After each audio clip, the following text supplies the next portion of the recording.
Hello everyone, आई hope कि आप सब ठीक होंगे। आज के इस वीडियो में हम पढ़ने वाले हैं फीवर के बारे में। फीवर की डेफिनेशन, नॉर्मल बॉडी टेम्परेचर कितना होता है और क्या क्या टाइप्स रहते हैं फीवर के। तो स्टार्ट करते हैं। सबसे पहले फीवर की डेफिनेशन। तो फीवर क्या होता है? Elevation of body temperature. Body का जो टेम्परेचर होता है वो राइज होता है, बढ़ता है। किससे बढ़ता है? जो नॉर्मल सर्काडियन वेरिएशन है, ठीक है, उससे बढ़ता है। तो हमको पहले पता होना चाहिए कि नॉर्मल कितना होता है, तभी हम फीवर बता पाएंगे। So normal oral temperature. Normal oral temperature हम कैसे मेजर करते हैं? माउथ में थर्मोमीटर रखते हैं और उससे हम मेजर करते हैं, ठीक है। तो जो टेम्परेचर रहता है वो 6 AM यानी मॉर्निंग में अलग रहता है और इवनिंग में अलग रहता है, ठीक है। तो मॉर्निंग में कितना रहता है? 37 डिग्री सेल्सियस या फिर 98.6 डिग्री फ़ारेनहाइट, ठीक है। और 6 PM यानी इवनिंग में कितना रहता है? 37.6 डिग्री सेल्सियस या 99.6 डिग्री सेल्सियस, ठीक है। तो ये जो वेरिएशन आया है सेल्सियस में, कितना वेरिएशन आया है? 0.6 डिग्री सेल्सियस का वेरिएशन आया है। और फ़ारेनहाइट में 1 डिग्री फ़ारेनहाइट का वेरिएशन आया है मॉर्निंग और इवनिंग के टेम्परेचर में। तो ये जो टेम्परेचर वेरिएशन हुआ है, मॉर्निंग में अलग आ रहा है, इवनिंग में अलग आ रहा है, तो इसे हम क्या कहते हैं? डाययूरेनल वेरिएशन, ठीक है। डाययूरेनल वेरिएशन कितना रहता है? 1 डिग्री फ़ारेनहाइट या फिर 0.6 डिग्री सेल्सियस, ठीक है। ये नॉर्मल रहता है।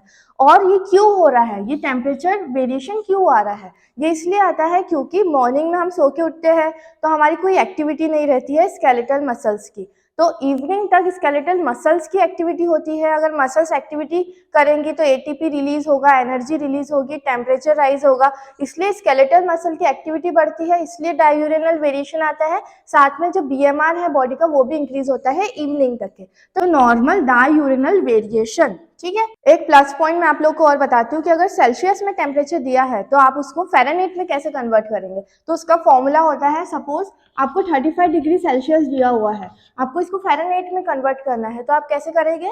35, ठीक है, जो सेल्सियस की वैल्यू दी है 35 इंटू 9/5 प्लस 32, ठीक है। तो 5 1 5, 5 7 35, 7 9 63 प्लस 32 कितना हो जाएगा? 95 डिग्री फ़ारेनहाइट। तो इस प्रकार से हम कन्वर्ट करते हैं सेल्सियस को टेम्परेचर में, ठीक है। तो ये हमने बात करी फॉर्मूला की। अब हम पढ़ते हैं कि सबसे ज़्यादा टेम्परेचर कहाँ पर होता है और कहाँ कहाँ मेजर करते हैं। तो ओरल टेम्परेचर मेजर करते हैं, रेक्टल टेम्परेचर मेजर करते हैं और एक्जिला में करते हैं मेनली, ठीक है। तो जो रेक्टल टेम्परेचर रहता है वो सबसे ज़्यादा रहता है। रेक्टल टेम्परेचर सबसे ज़्यादा रहता है क्योंकि सबसे इनर साइड में वो प्रेजेंट है। तो रेक्टल टेम्परेचर जो है वो 0.6 डिग्री सेल्सियस या 1 डिग्री फ़ारेनहाइट हायर रहता है ओरल टेम्परेचर से, ठीक, यानी रेक्टल टेम्परेचर हायर रहता है ओरल टेम्परेचर से 1 डिग्री फ़ारेनहाइट, ठीक है। और ओरल टेम्परेचर जो है वो एक्जिला से 1 डिग्री फ़ारेनहाइट और हायर रहता है। यानी पहले rectal temperature higher, then oral higher, then axilla, ठीक है। सबसे अंदर रेक्टल प्रेजेंट है तो रेक्टम में टेम्परेचर ज्यादा आएगा, फिर ओरल आएगा, एक्जिला तो बाहर बॉडी साइड में है तो इसका थोड़ा कम आता है। Okay, so rectal, oral and axilla, इस प्रकार से हम इसे डिनोट करते हैं। तो ये हमने नॉर्मल सब चीजों की बात करी। Next, very important, patterns of fever. तो 4 मेन टाइप्स रहते हैं इसके: continuous fever, remittent fever, intermittent fever and relapsing fever. तो वन बाय वन डिस्कस करेंगे। सबसे पहले कंटिन्यूअस फीवर।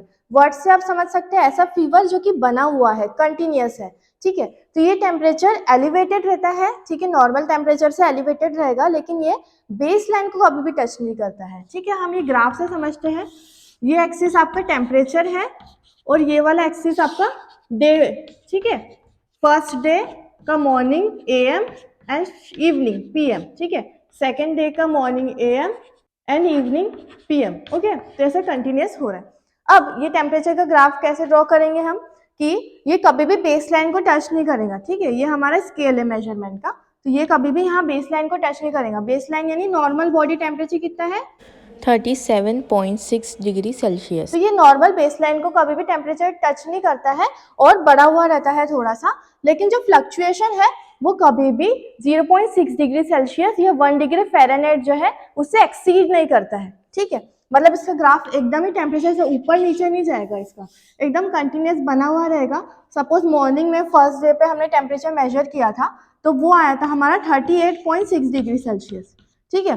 फिर हमने इवनिंग में करा 38.2 डिग्री सेल्सियस, ठीक है। तो इस प्रकार का वेरिएशन ज्यादा बड़ा नहीं रहता है, ठीक है, इस प्रकार का इसका ग्राफ रहता है। इसकी हमें दो मेन चीजें याद करनी है कि ये बेस लाइन को कभी भी टच नहीं कर रहा है, ठीक है, नॉर्मल बॉडी टेम्परेचर को टच नहीं करता है, और दूसरा कंटिन्यूसली थोड़ा सा राइज रहता है, और जो फ्लक्चुएशन है वो कभी भी एक्सीड नहीं करता है जो नॉर्मल डाययूरेनल वेरिएशन है 0.6 डिग्री सेल्सियस या 1 डिग्री फ़ारेनहाइट से। इसका एग्जाम्पल क्या है, लोबार निमोनिया या फिर एंटेरिक फीवर या फिर टाइफॉइड। Second, remittent fever. तो रेमिटेंट फीवर से हम क्या समझते हैं कि इसका जो फ्लक्चुएशन है वो एक्सीड कर रहा है 0.6 डिग्री सेल्सियस से, ठीक है, कंटिन्यूअस में एक्सीड नहीं कर रहा था पर इसमें एक्सीड कर रहा है, मतलब जो डाययूरेनल वेरिएशन और फ्लक्चुएशन है थोड़ा सा बढ़ा हुआ रहेगा, ओके, एक्सीड कर रहा है 0.6 डिग्री सेल्सियस से, और ये भी बेसलाइन को कभी भी टच नहीं करता है, ठीक है, बेसलाइन को टच नहीं करता है। इसका एग्जांपल क्या है, infective endocarditis. Third, intermittent fever. Intermittent से हम समझ सकते हैं कि एकदम टेम्परेचर कभी बहुत ज्यादा हो गया, कभी बेसलाइन को भी टच कर दिया, है ना, जो कि रुक रुक के आ रहा है, उसे हम इंटरमिटेंट फीवर कहते हैं। तो इसमें क्या है, जो एलिवेटेड टेम्परेचर है वो बेसलाइन को भी टच कर देता है।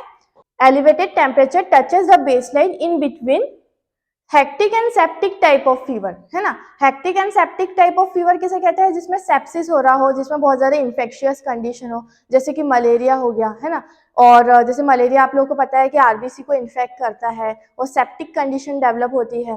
तो इस प्रकार का hectic and septic type of fever रहता है। तो इनमें इंटरमिटेंट फीवर हमें मिलता है जिसमें वो बेस लाइन को टच कर रहा है, मतलब यहाँ पे जो इसका फीवर है वो गया ऊपर फिर नीचे आया और बेस लाइन जो है उससे भी टच कर रहा है, उससे भी क्रॉस कर रहा है ना, सब नॉर्मल भी हो सकता है। फिर तो इस प्रकार का टेम्परेचर रहता है कि एक तो डाययूरेनल वेरिएशन भी बहुत ज्यादा होता है इसका, जैसा कि इसमें लिखा है कि डाययूरेनल वेरिएशन इज वेरी लार्ज, है ना, डाययूरेनल वेरिएशन बहुत ज्यादा लार्ज रहता है। नॉर्मल हमने पढ़ा कि 0.6 डिग्री सेल्सियस है, लेकिन बहुत ज्यादा लार्ज मिलता है हमें इंटरमिटेंट फीवर में। उसका एग्जाम्पल क्या है, मलेरिया और टीबी। टीबी में आप देखते हैं कि इवनिंग में टेम्परेचर राइज होता है, evening rise of temperature, night sweats, तो टेम्परेचर इवनिंग में बढ़ रहा है ज्यादा। तो इस प्रकार का जो वेरिएशन है वो बहुत ज्यादा लार्ज होता है कि मॉर्निंग में टेम्परेचर तो नहीं था, नॉर्मल था, लेकिन इवनिंग में टेम्परेचर बहुत ज्यादा बढ़ गया है। So it is intermittent fever.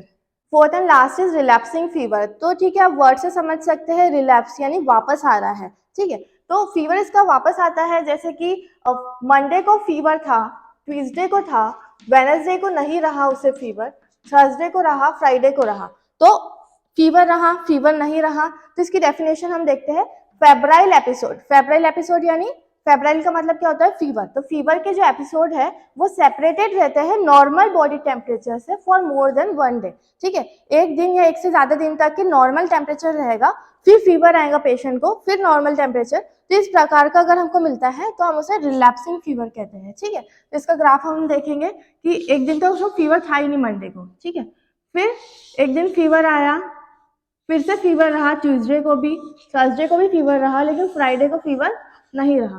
तो इस प्रकार का जो ग्राफ रहता है वो हमें रिलैप्सिंग फीवर में मिलता है, और इसका एग्जांपल क्या है, rat bite fever. So I hope कि आपको वीडियो समझ में आया हो। Do like, share, subscribe to my channel.